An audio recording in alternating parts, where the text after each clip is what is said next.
सर्वे किया गया था अमेरिका में कि लॉन्जिटिविटी किन लोगों की है, तो एक तरफ वो लोग थे जो शराब पीते ही नहीं थे और एक तरफ वो थे जो एक बोतल शराब रोज पीते थे। सबसे ज़्यादा लंबी उम्र उनकी है जो 2 पैग नाप के शराब पीते और खाना खाते हैं। मगर हम शराब को बुरा समझते हैं, मैं भी बुरा समझता हूँ। क्यों? ऐसा होता नहीं। कुछ चीज़ों में आदत होती है कि वो बढ़ती है। आज तक में एक आदमी दूध पीता है, आप 10 साल बाद भी मिलेंगे तो एक ही गिलास पीता होगा। ऐसा नहीं होता, सुबह से दूध पीता रहता है। मिल्कोहलिक मैंने नहीं देखे, अल्कोहलिक होते हैं। ये टेंडेंसी है मजहब की कि वो बढ़ता है, जैसे कैंसर बढ़ता है, जैसे शराब बढ़ती है। कुछ लोग होंगे जो उसे सही तरह से यूज़ करते। मुझे यकीन है कि हमारे मुफ्ती साहब भी उनमें से एक हैं, इनसे बहुत खुशी हुई मुझे इनसे मिलकर।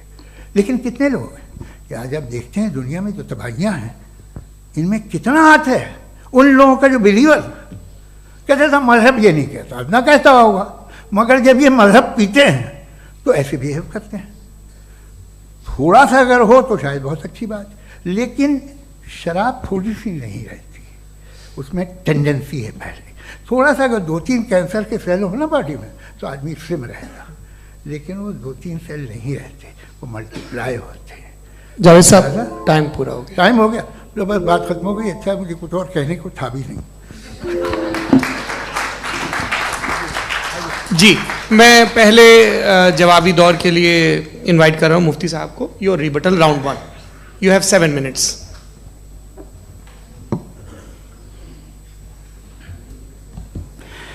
Thank you very much Javed साहब, आपकी बात को सुनकर बड़े महजूज हुए हम लोग। महजूज, do you understand?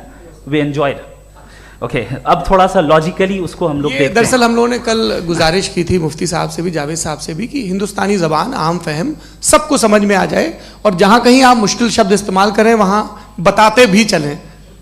Thank you. तो सबसे पहले हमारे रिस्पेक्टेड जावेद साहब ने हवाला दिया कि खुदा फ़ानी है। कितने मजहब आगे चले गए, किसी ने जुपिटर को खुदा माना, किसी ने किसी को माना। मैं कहता हूँ जिसने कॉन्टिंजेंट चीज़ को खुदा माना, गलत माना, वो खुदा ही नहीं, वो खुदा ही नहीं है।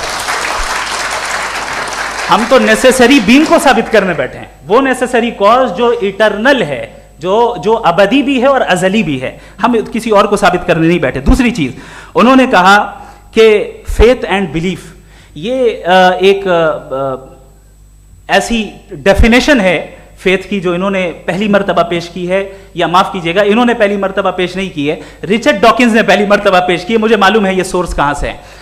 एपिस्टेमोलॉजिकली फेथ और बिलीफ का फर्क आप इस तरह नहीं कर सकते सर। फेथ सही भी होता है, गलत भी होता है, बिलीफ सही भी होता है, गलत भी होता है। जो लॉजिक, रीजन और एविडेंस से बैक्ड होगा वो फेथ सही होगा। और आप जिस फेथ की बात कर रहे हैं कि इलॉजिकल है और उसके पीछे नहीं है, तो we are on the same page. हम नहीं मानते उस फेथ को, जो फेथ ऐसा हो जिसके पीछे कोई लॉजिक ना हो, एविडेंस ना हो, हम नहीं मानते। हम तो उस फेथ के कायल हैं जिसके पीछे लॉजिक हो और एविडेंस हो। तो बिलीफ सही भी होता है, गलत भी होता है, फेथ भी सही होता है और गलत भी होता है। तो आज फेथ और बिलीफ के डिफरेंस पे बात नहीं हो रही है। आज आप चाहे फेथ एक्सेप्ट कर लें या बिलीफ एक्सेप्ट कर लें, आज ये बात होगी कि ट्रूथ क्या है।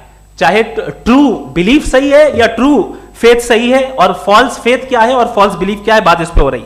दूसरी चीज इन्होंने पूछा स्टुपिडिटी फिर क्या है। अगर फेथ रिलीजन स्टुपिडिटी नहीं है तो और क्या है? चूंकि फेथ का मुतालबा करते हैं तो स्टुपिडिटी क्या है? मैं कहता हूं स्टुपिडिटी एथिज्म है। उसकी वजह यह है कि आप एक सड़क पे जा रहे हो और आप किसी गार्डन में जाएं और देखें वहां लिखा है फूलों के साथ I love Javed Akhtar, and I really do, I love you sir. So जब आप वहां पर पहुंचे तो वहां पहुंचकर अब ये बताएं, क्या आप ये कहेंगे वाह व्हाट अ नेचुरल सिलेक्शन? ये क्या नेचुरल सिलेक्शन है? नहीं, ये प्रिसाइजली डिजाइंड है, इसके पीछे डिजाइनर है। लिहाजा अगर कोई एक ऐसी कॉमन सेंस की बात को कबूल नहीं कर रहा है कि यूनिवर्स जो इतने प्रिसाइजली काम कर रहा है, हम कह दें कि खुद ब खुद बन गई, मैं समझता हूं इससे बड़ी स्टुपिडिटी और कुछ नहीं है। ये इरैशनल चीज है। फिर हमारे सर ने कहा कि आपने बॉल पे फोकस किया, आइलैंड पे फोकस नहीं किया। अरे आइलैंड को किसने बनाया यही समझाने के लिए तो बॉल की मिसाल दे रहा हूं। और बॉल भी कॉन्टिंजेंट है, आइलैंड भी कॉन्टिंजेंट है, दोनों नेसेसरी बीइंग का मुतालबा करते हैं। आगे इन्होंने कहा कि नेचर में कोई इंसाफ नहीं है, हम डिसाइड करते हैं कि मोरालिटी क्या होती है, इंसाफ क्या होता है, हम डिसाइड करते हैं। जैसे ड्राइविंग सीट में ट्रैफिक वाला, ये तो किसी खुदा ने नहीं कहा, ये है, इसे कहते हैं फॉल्स इक्विवेलेंस, ये एक लॉजिकल फेलेसी है। आपने जो है मिसाल दी ड्राइविंग की और ट्रैफिक की, ये सब्जेक्टिव मोरालिटी है। आप सब्जेक्टिव मोरालिटी को मिसाल बनाकर ऑब्जेक्टिव मोरालिटी के ऊपर नहीं थोप सकते। इंसाफ की ऑब्जेक्टिव मोरालिटी है। अगर आप ये कहते हैं कि नेचर में इंसाफ नहीं है, तो इंसाफ का न होना ये नेचुरल हुआ, तो फिर नेचर को नेचर रहने दे, क्यों हम इतना स्ट्राइव कर रहे हैं दुनिया में इंसाफ लाने के लिए? ये तो इलॉजिकल बात है, इर्रेशनल बात है। इसलिए बहुत सी चीजें ऐसी हैं जो ऑब्जेक्टिवली जो है इविल या गुड हैं, और बहुत सी चीजें ऐसी हैं जो सब्जेक्टिवली हैं। सब्जेक्टिवली जो मोरल होता है या इमोरल होता है, उसको हम सोशल कंसेंसस से या पर्सनल प्रेफरेंस से डिसाइड करते हैं। लेकिन जो ऑब्जेक्टिव मोरालिटी है, जिसमें इंसाफ आया, जो इन्होंने बार बार रिपीट किया, ये ऑब्जेक्टिव है, सब्जेक्टिव नहीं है। अगर आप कहते हैं ये सब्जेक्टिव है, तो मेरा सवाल आपसे ये है, क्या सोशल कंसेंसस के जरिए अगर जुल्म को सही करार दे दिया जाएगा तो आप जुल्म को जस्टिफाई करेंगे? दूसरी चीज इन्होंने ये कहा कि 2 पैक शराब पी लें तो वो उतने पे नहीं रहता, बढ़ जाता है। यही मामला मजहब के साथ है, 2 पैक आप पी लें बढ़ेगा। तो ये एक ऐसी मिसाल है, इसको कहीं भी फिट कर लें कि आप एथिज्म पे जब फिट करें, जब आप 2 पैक एथिज्म का लेंगे ना, तो वो बढ़ बढ़ के नॉर्थ कोरिया बनेगा। Thank you.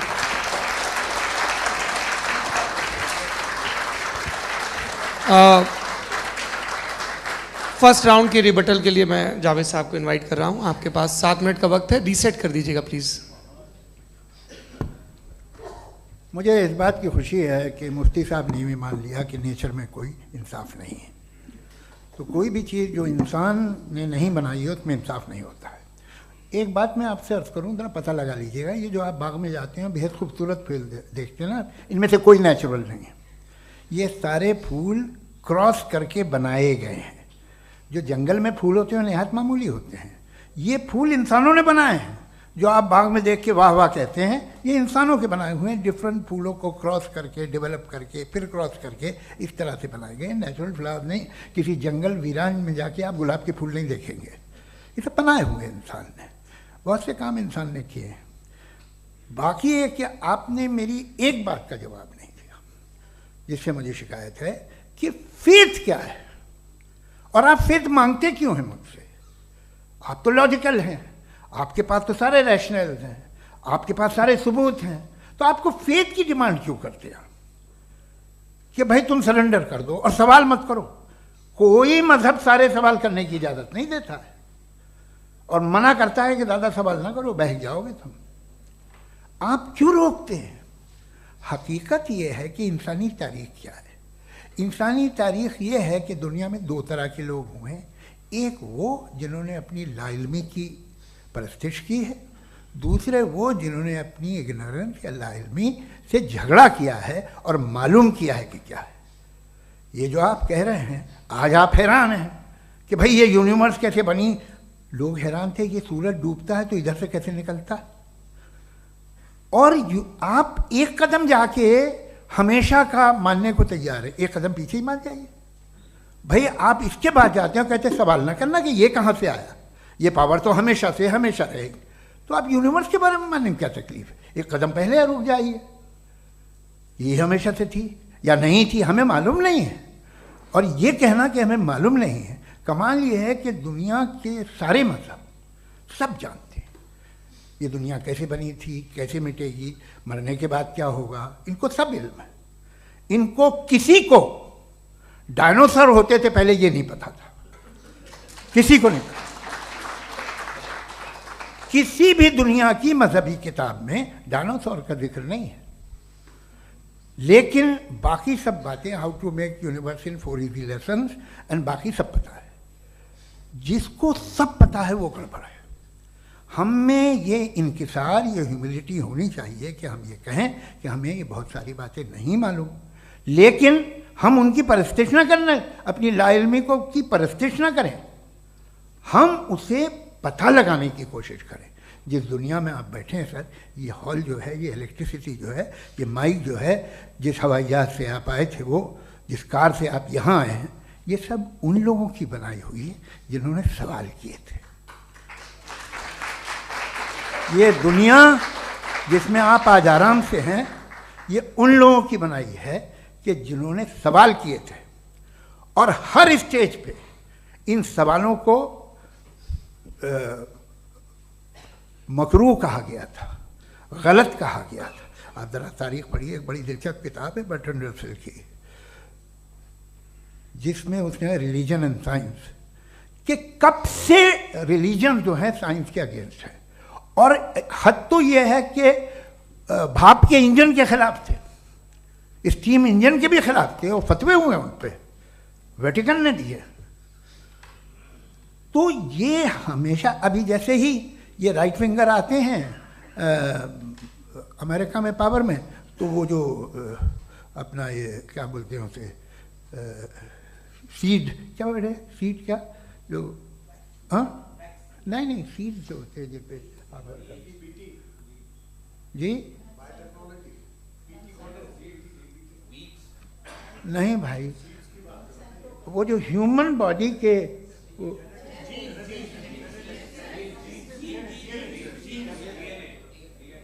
उस पर रिसर्च बंद हो जाती है, रिपब्लिकन नहीं करने देते। अरे भाई इतना डर क्या है तुम्हें? एक ज़माने में बहुत नाराज़ थे ये सारे मजहबी लोग कि ये इंसान तो इंसान बनाने की कोशिश कर रहा है। आपको क्या तकलीफ भाई, बना ले तो बना लेने दो, ये खौफ क्या है? और ये सब आज जो आप कह कर रहे हैं नामुमकिन है, ये कैसे हुआ? मुझे एक किस्सा याद आता है। जब मैं छठी क्लास में था तो मैं मैथमेटिक्स में बहुत वीक था, तो एक टीचर रख दिया गया, उसने 1 2 3 4 5 6 7 तो सिखा दिया मुझे। वो दिन मैं भूल नहीं सकता हूँ मुफ्ती साहब, जिस दिन उसने ये बताया कि 1/2 क्या होता है और 3/4 क्या होता है, मुझे ऐसा लगा कि मेरा सर बीच से फट जाएगा। यह आदमी कह रहा है कि जो दीवार के अंदर जाओ वॉक करते हुए। आज हंसता हूँ मैं इस बात पे। तो आज जो बातें आपके जहन से बिल्कुल परे हैं और आप हैरान होते उन्हें देख के, एक वक्त आएगा कि मामूली लगेंगे, और हुआ है। आपकी इंसानी तारीख ही है।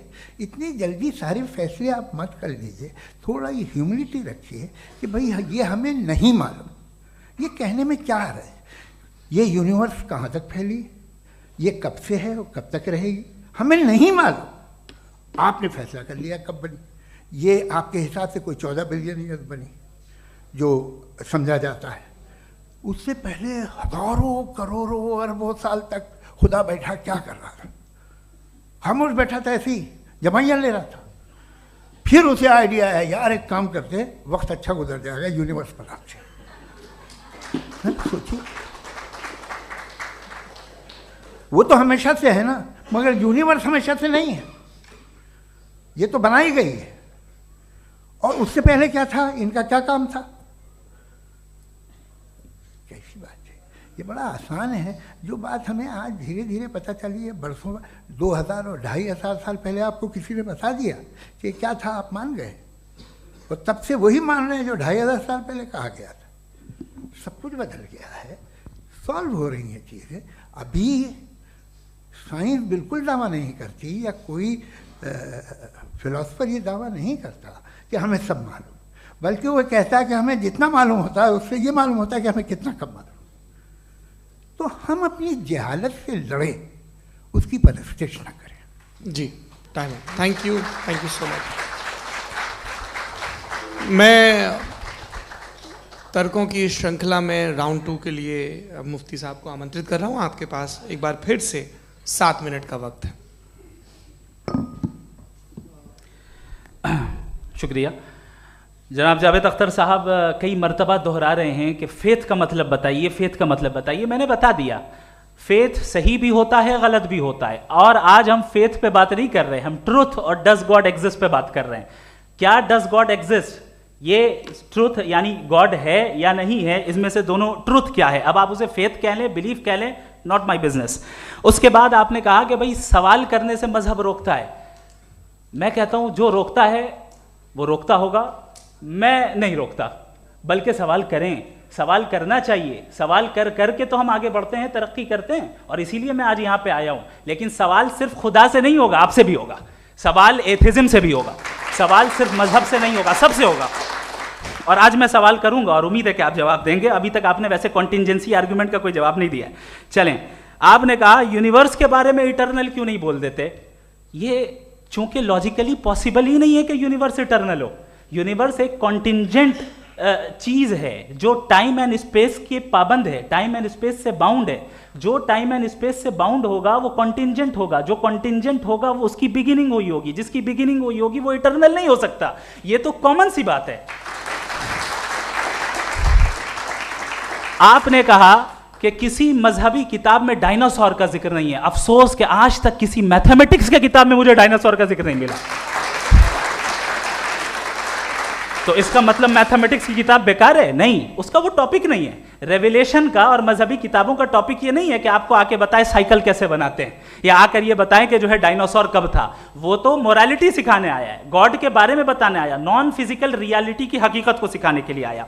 रिलीजियन साइंस को रोकता है? नहीं रोकता। अगर रोकता है तो गलत करता है। रिलीजियन साइंटिज्म को रोकता है, जिसमें हमारे जावेद साहब मुब्तला हैं। साइंस और साइंटिज्म में फर्क है। साइंटिज्म यह है कि आप समझें कि साइंस और साइंटिफिक मेथोडोलॉजी ये नॉलेज को हासिल करने का वाहिद सोर्स ऑफ नॉलेज है। यह है साइंटिज्म। हम इसे रिजेक्ट करते हैं। हम साइंस को तो तरक्की करते हैं, भाई आप हमारी पूरी तारीख कर लें, पढ़ लें तो आपको पता चल जाएगा। बहरहाल ये अलग टॉपिक है। उसके बाद इन्होंने एक लफ्ज कहा, वेटिकन ने फतवा दिया। वेटिकन का फतवे से कोई ताल्लुक नहीं है, दोनों कॉन्ट्राडिक्टरी अल्फाज हैं। उसके बाद उन्होंने कहा कि भाई हमें नहीं मालूम। अगर नहीं मालूम तो क्लियरली कह देना कि नहीं मालूम है, इसमें क्या हरज है? तो वही तो मैं कह रहा हूं ना कि आप कह दें कि नहीं मालूम, लेकिन क्लेम क्यों कर रहे हैं कि गॉड एग्जिस्ट नहीं कर रहा है? आप कह दें नहीं मालूम है, हो सकता है हो सकता ना हो, लेकिन आप क्लेम कर रहे हैं। The moment you say God does not exist, this is a claim, and now the burden of proof is upon you too, जैसे हमारे ऊपर है। और क्यों है मैं बताता हूं, क्यों है ये भी मैं बताता हूं। फिलोसॉफिकली जो क्लेम होता है ना, सिर्फ ये नहीं होता कि इंसान कहे पॉजिटिव क्लेम करे और नेगेटिव क्लेम करे तो बर्डन ऑफ प्रूफ नहीं है। आप मिसाल के तौर पे मैं कहूं कि फुला उस कमरे में कोई नहीं है, मैंने एक नॉलेज का क्लेम किया है। उस कमरे में कोई नहीं है, मैंने एक नॉलेज का क्लेम किया। या तो मैं कहूं मुझे नहीं पता, हो भी सकता है नहीं भी हो सकता है, this is not a claim. लेकिन जब मैं कह रहा हूं कि वहां कोई नहीं है या मैं कह रहा हूं वहां कोई है, दोनों क्लेम है और दोनों के ऊपर बर्डन ऑफ प्रूफ है। हमारे ऊपर भी बर्डन ऑफ प्रूफ है। मैंने कंटिंजेंसी आर्ग्यूमेंट दिया, इसे तोड़कर दिखाइए। आखिरी चीज, इन्होंने कहा कि खुदा दुनिया बनाने से पहले 150 साल पहले या करोड़ों साल पहले क्या कर रहा था। अरे हजरत, चलें बहरहाल मैं जवाब दे देता हूं। आप हमारे रिस्पेक्टेड पर्सनालिटी हैं, अगर आप नहीं होते तो मैं इसे एंटरटेन ही नहीं करता। टाइम ये 100 साल पहले या 100 साल बाद, पहले बाद में अभी, ये वो अल्फाज हैं जिनका ताल्लुक टाइम से है। टाइम शुरू ही हुआ है यूनिवर्स की बिगिनिंग के बाद, तो उसके पहले खुदा क्या कर रहा था? सवाल इलॉजिकल है, ये फेलेसी है। यानी आप ये कह रहे हैं कि यूनिवर्स के बनने से पहले खुदा क्या कर रहा था? टाइम के बनने से पहले, पहले का ताल्लुक टाइम से, टाइम उस वक्त था ही नहीं, तो ये सवाल ही इनवैलिड है खुदा के ताल्लुक से। दूसरी चीज, आर्ग्यूमेंट ऑफ कंटिंजेंसी जो मैंने आपके सामने पेश की है, आपने बार बार ये प्रूफ किया और ये कह रहे हैं कि गॉड ऑफ गैप्स। देखिए पहले नहीं मालूम था, साइंस ने कर दिया। सिंपल की मिसाल से मैं समझा देता हूं। जिस गैप्स की आप बात कर रहे हैं ना, साइंस उन गैप्स को जिन चीज के जरिए भी प्रूव करेगा वो कॉन्टिंजेंट ही होगा, अब चाहे वो फोर्स हो, मैटर हो या एनर्जी हो। लिहाजा सवाल हमारा उस वक्त भी वैलिड होगा जब तक कि आप नेसेसरी बीइंग पे ना आ जाएं, और इन्फिनिट रिग्रेस पॉसिबल नहीं है of causes in practical world, तो जाहिर है कहीं रुकना पड़ेगा, जहां रुकेंगे वही खुदा है। दूसरी चीज, आपने ये कहा, क्या कह रहा था मैं, किस पॉइंट को? What? Oh no, after that. Just now. हाँ, जहां रुकेंगे वही खुदा है। बहरहाल तो टाइम का जिक्र हो गया, गॉड ऑफ गैप, सॉरी या इसकी एक मिसाल आप ले लें। एक कार है, एक साहब ने देखा कि भाई कार जो है उसके व्हील्स कितने अच्छे लगे हुए हैं सही जगह पे, स्टीयरिंग जो है कितने अच्छे जगह पे लगी हुई है, और सीट्स कितने वेल डिजाइंड है, कितनी प्रिसाइजली ये कार काम कर रही है। तो जरूर कोई ना कोई इसे क्रिएट किया है, किसी ने क्रिएट किया है। अब जावेद साहब आए और कहे अरे जनाब बोनेट खोलिए, इसमें इंजन है, इंजन इस कार को चला रहा है, hence prove no one has created the car. This is illogical, this is irrational. आपने इंजन के जरिए उस गैप को तो साबित किया, लेकिन क्या उससे कार की जो क्रिएशन है और उसका जो क्रिएटर है ये इम्पॉसिबल हो जाए? ऐसा पॉसिबल है? उसका सवाल खत्म हो जाए, ऐसा पॉसिबल है? नहीं।